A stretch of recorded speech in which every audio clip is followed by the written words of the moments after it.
Welcome back inside the 9 o'clock hour, our first big story this hour. Now, with less than 2 years until Nigeria's 2027 general elections, the opposition landscape is in flux.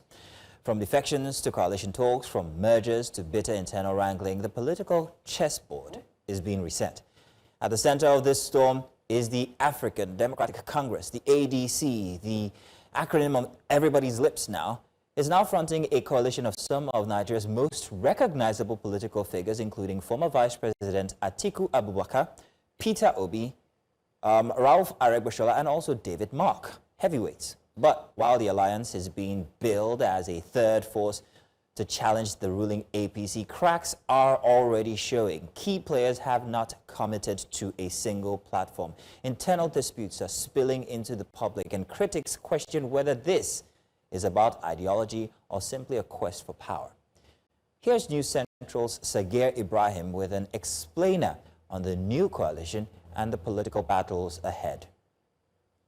We will bring you that explainer in our subsequent bulletins. In the meantime, we want to bring into the conversation now, just to go in depth into Nigeria's opposition and what the heavyweights have in store and the future of Nigeria's opposition in 2027. First, we have Sagir Ibrahim, News Central's correspondent, and also joining us is Dr. Sam Amadi. He's a director of the Abuja School of Political Science and Thought. Gentlemen, thank you so much for joining us this morning. Thank you. Thank you. Thank you. Let me start with you, Sagir, right? You brought us that explainer. Unfortunately, we can't bring that video, but we did play the visual earlier on in our subsequent bulletins throughout the week. And you really just chronicle the ADC and what it has now morphed into being a coalition or a party. But what's the biggest characteristics of this party that stood out to you, besides it being an association of unlikely bedfoes?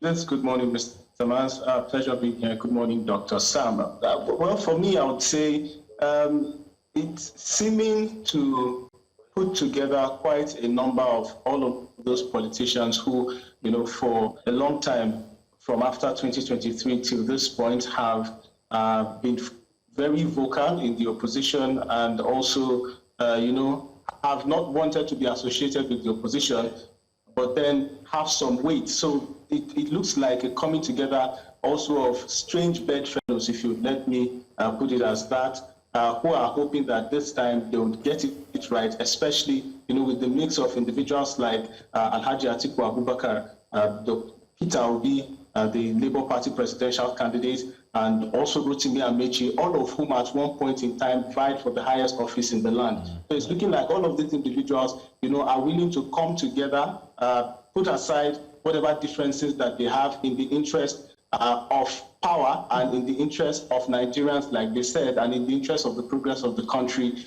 vie once again using this platform and hopefully get to the highest office in the land.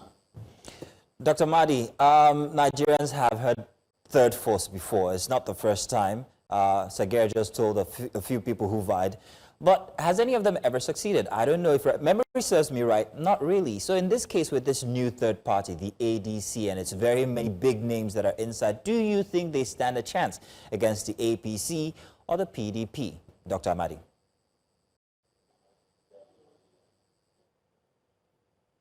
Bear in mind is that they said, politics is based on precedent, but also politics can be innovative. Politics can change. Things that have never happened could happen. But first is to understand what's going on here. In 2015, we had what we now call a merger, which is different from a coalition in this sense. But again, a merger of political parties and political actors. And that gave us the first instance of an incumbent party being defeated in a presidential election. So then I think this ADC is trying to follow that script. And the notion that's common to both is the coming together of political actors. It is true that APC was a merger of Tinubu's party, Buhari's party, and then you had some work of APGA and the so-called new PDP. Now you have equally the same thing actors who define those political parties coming together. So you have the same Amadi and Atiku, who led the breakout of the NPDP, now in the coalition.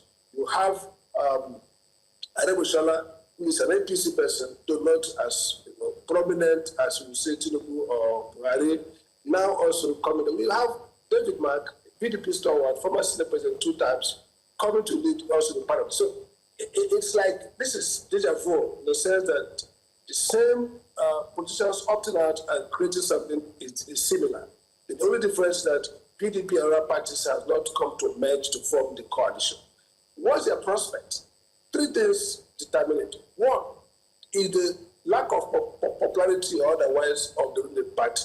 In 2015, the APC leveraged on propaganda, likely true, likely not true, and against the PDP. The PDP was quite indolent. The PDP was somewhat self-indulgent, focused on itself, not responding to perception and reality of corruption. Because there are 2 elements. The reality is there, the perception is more than that. They allowed the APC, using the media, society, to create a coalition against them, and it was too late. Now, the APC that orchestrated that hostile takeover understands the landscape well, and you can see they are also trying to dilute and mitigate the danger that ADC-led propaganda could hurt them. And yesterday, you saw Tinubu in Villa having a meeting with the social media activists of the party. It didn't happen under Jonathan. I remember I was in government, but wasn't part of the partisan group, but I was part of the strategic group sometimes, and I was wondering why Jonathan could not come out more forcefully to speak against corruption. Because I felt that was the issue they were using, sometimes strongly. So, first lesson is that the PDP, the same issue, this government is not delivering. PDP was delivering more. This government is failing security economies. But unlike PDP that was not active and preemptive in their communicational strategy, this government is active and preemptive. So we're not seeing the same level of disillusionment. We're not seeing the same level of bandwagon effect that we saw in 2015. It might still come, but not as large as it was then. The second factor is the political capital of the leaders of this coalition. Well, which is 10 million or so votes. Here we have to do with some significant, close to that. We have Atiku. So the question is, are they going to be as powerful to drive the same turnout and deprive PDP, APC win, just like APC deprived PDP? Thirdly, electoral reform. I don't think this coalition is full antiquity. The outcry was, we are rigged. And surprisingly, the coalition that should have adopted electoral reform as its signal project now, because it has capacity to mobilize everybody. It's not doing that. So I see some tactical error. First, the way they entered into the AGC could raise some legal challenge. Secondly, the fact that they are more concerned with distribution of power at this point rather than mobilizing the people. So I think they can, but they have not yet shown clarity in the capacity to do that right now.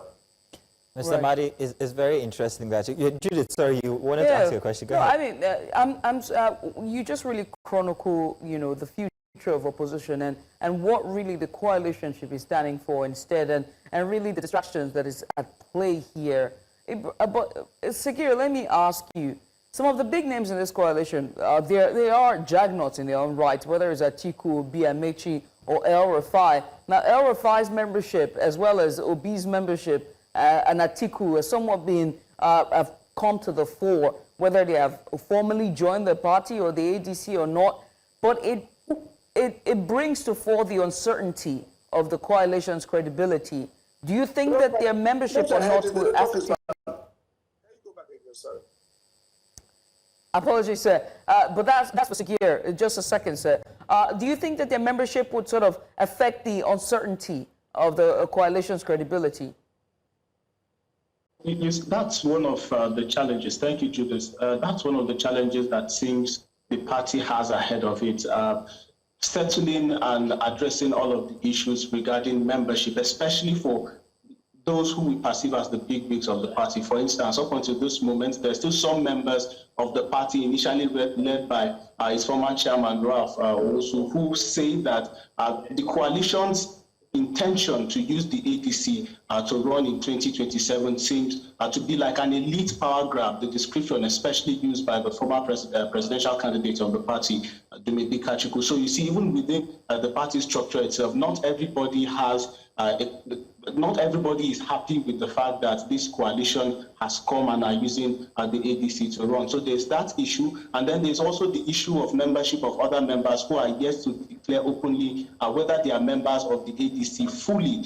We have the likes of Peter Obi, who, initially had mentioned in the past that he remains a member of the Labour Party, but also intends to run, for president. We also have, of course, Rotimi Amechi very recently moved to the ADC. That has been made public. But for other members of the coalition who have declared support for the ADC, it's still yet to be known whether they've left their party, their previous parties fully, and are fully members of the ADC and are willing to work to ensure that this party emerges. But these are areas that the party has to address at the moment and settle, so it doesn't come back later in the future to cause a major crisis for them. Because, one of the reasons why many of them in the first place are saying they are leaving their parties to this current party, the ADC, has been because of recurrent crisis as well. So addressing these issues right now at the moment has to be one thing that the party would consider, going forward, so as to address or get some form of stability. Dr. Amadi, let me come to you regarding ideology now. Many people look at the coalition and the names inside of the coalition and can ascribe to them their different ideologies, or philosophies at least. When it comes to Peter Obi, people think, well, he wants to help Nigerians, especially with his following from the East. When it comes to Mr. Atiku, well, people are a bit confused about exactly what he wants to do. And also the other members, some highlight their standards, this or that, but they all have different, what it will seem, ideologies. Does the ADC have a specific ideology? And how does it, or the lack of it, affect people's perception of the party or its credibility at helping topple the APC or the PDP? Dr. Amadi, that's for you. Yeah, are you hearing me? Yes, we Loud can. and clear. Yeah. There is a new Nigerian politics that we don't need ideology. Some of the actors say, look, what ideology is Tinubu and APC driving at? Look at Buhari. Buhari and Tinubu are biased apart. One could be called feudal, maybe conservative political structure of the CPC, and the quasi, some would say, pseudo-progressivism of the ACN. So what's ideology? Or look at APGA that joined them. So essentially, where we are in Nigerian politics now, it's a very terrifying realism. It's all about power. Grab the power, as people say, smash, grab it, and run. And so I think the proprietors and proponents of the coalition may have borrowed from Tinubu to say, you know what? We forget about ideology. It's about power. And that's dangerous for Nigerian democracy. And that's the reason why APC failed in the last, from 2015. If you look at Nigeria's economic trajectory, 2015 was the deadline for the decline that we are going through now, based on GDP or other indicators. Why? Because a coalition that was mis-coalition in terms of misalignment of tendencies and profiles took over power in a brutish way, and there was chaos. We saw Tinubu quite didn't probably like the way Buhari was running, but he needed to keep calm to win power.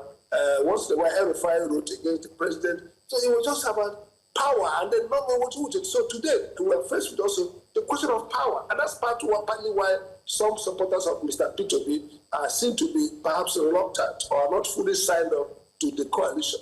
Because they're asking, like Mr. P2B says something like, I want to be coalition for the good reason, for Nigeria, for change. I'm not too mad about power. So the question is, what are people coming together to do? What key policies should guide it? And I think at this point, the party, the leaders of the party, there are some brain trust around this coalition, apart from these notable leaders. They should sit down together and craft real transformative policy framework, policy pillars, which they will sell to Nigerians. Forget the tendencies of their leaders, but the problem is that Nigerians have not known that actually the parties don't rule in Nigeria. I mean, but Dr. Amadi, must they sell these ideologies to Nigerians, or must they identify exactly what kind of ideology Nigerians need going forward? And have they done that? It's both sides. First, leadership is about defining, helping people know what they should do. For example, Nigeria is in a crisis mode now. You don't go and do plebiscite and ask the common people who are struggling what philosophy or theory. The responsibility of political elites is to construct from the experience of the people, from keeping in touch with them, an explanation of their problem, a diagnosis of the problem, and a vision of transformation. And that's what Lee Kuan Yew or Deng or Gerald Park, all great leadership is about leaders themselves explaining what people are going through and providing for the people an explainer and a part of transformation. So this is a problem now. The problem is that Nigerian history of Nigerian presidency, it has never been a presidency that a party, apart from PDP, that seemed to have some coherence throughout their 16 years. So you can see Obasanjo, policy continuity. Yar'Adua was a different person, a stoic, Puritan, honest guy, but he kept the major framework of that policy with some of his own sincerity, and of course he became sick and was captured. We saw Jonathan kept to that and put his own personality, soft than Obasanjo, not swashbuckling. But look at PDP. So the APC now is Tinubu's administration. It's defined by Tinubu's personality, Tinubu's ethics, Tinubu's political economy. Many people say we have too much corruption, we're having all people who are part of Tinubu in Lagos. The question then is that presidency in Nigeria has now become a matter of personality. And some people say, well, what's the party for? If PDP was president, there are certain things you will expect. It doesn't mean if someone else runs on Labour Party, assuming Peter didn't run and that you ran, or let's say Atiku ran on Labour Party, you expect a different governance. So in 2037, Nigerians are likely going to say, yes, we'll like the coalition against Tinubu. But it depends on who is the presidential candidate, because we know that parties don't make any difference. The Tinubu government is not running as APC in terms of APC policy. Look at APC came on restructuring. Buhari ditched it. They even set up a committee led by El-Rufai, and they prescribed some devolution of power framework. Buhari ditched it. So it's now, Nigerians are not saying, you know what, I'm going to be deceived by the label of ADC. Or we're going to ask a question around who is going to be president, by the way. And so that's why this debate now is about who is going to be at the tip of the ticket of ADC. Can he energize Nigerian hope? And so if the illusion is that, okay, we bring a coalition, they will put anybody there, they will fail. The reason why largely APC worked was because of Buhari's, before now, was seen as honest. People diagnosed the crisis as Jonathan being, government being corrupt, and the answer was Buhari, who was largely seen as honest. Now, Jonathan was soft on security, which was a framing. Buhari, being a soldier, would crush these terrorists and rescue our communities. Buhari failed all of this, but the messaging was coherent. Based on the narrative and the framing of Buhari as this honest, now we know it wasn't that honest as presented. Right. So now, let's expect a narrative around who is that guy. So APC's future lies in a just a second, a second, Doctor. Doctor, we're out of time, but I really want to squeeze this in, right? You made a valid point about who will clinch the ticket, the presidential ticket for the ADC, and maybe that might make or break the coalition, given that all of the jagnots who joined this coalition all have presidential ambitions. But away from that, let's look at the entirety of the opposition landscape. The Labour Party is split in the middle with the Abure-led faction and the Nenadi-led faction. One faction saying that they've expelled their presidential candidate for 2023, while the other says it's fully in support of Peter Obi. There's also the PDP as well, and Oshun has now come to the fore in terms of the PDP, as Adeleke is now saying that he is not joining the ADC, but still would not say what umbrella he's going to be under ahead of 2026 governorship if he's going to run for a second term. Then there is also Dino Malaye, who's also, by the way, now defected from the PDP and now officially joined the ADC. The question, who is a strong opposition? Who would lead opposition going into 2027? Everyone seems to have the curse of the opposition. That's what I like to call it. Okay, can you explain to me what you said so I can answer? I wasn't hearing you well. Oh, my sincerest apologies, sir. I chronicled all of the opposition and all of the issues they seem to be facing. The PDP, the mass defections that is on there. Can you hear me, sir? The mic is wobbling. The mic. I can't hear you well. Okay. Can you hear me? Let me try, Dr. Amadi. I think what we're trying to ask is this. With the situation of the different oppositions, who seems to be in the lead? Is it the ADC or the PDP?